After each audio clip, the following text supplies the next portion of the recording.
Beirut is also, by the way, the capital of the only country in the Middle East whose president is a Christian. The president of Lebanon has always been a Christian since the founding of the country, over 100 years. So in some basic sense, this is a Christian country. It's certainly a Christian-led country. And it's not a primitive country. It's probably one of the top 3 most beautiful places in the world.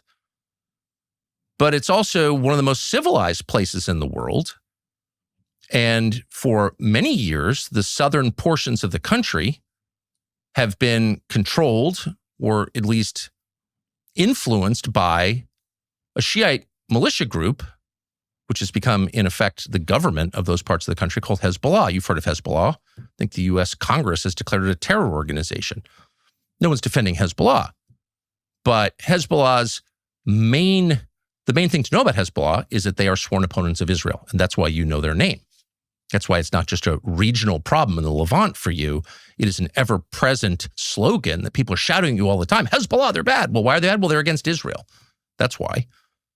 They're also the people, apparently, who perpetrated the 1983 barracks bombing against U.S. Marines and killed almost 300 American Marines.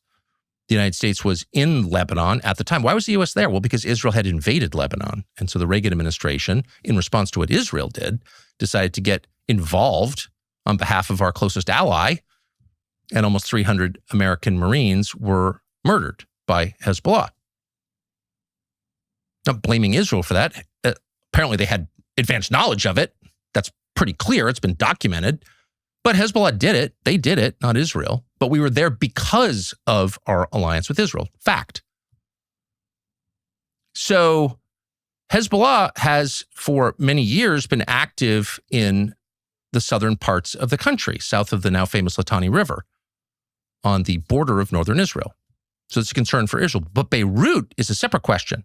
Beirut is a Mediterranean city that is not controlled by Hezbollah. In fact, it's filled with Christians. They define the life of Beirut. They may not be the majority, but they're in charge.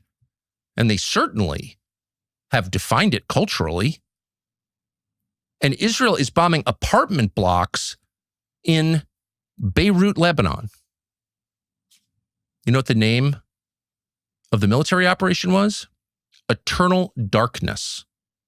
Israel named this operation, killing hundreds of civilians in Lebanon, mostly in Beirut, Eternal Darkness. Because, why even pretend anymore? Eternal darkness, by the way, is mentioned extensively in the New Testament. It's a euphemism for hell. And that's exactly what Israel brought to Christians in Lebanon today.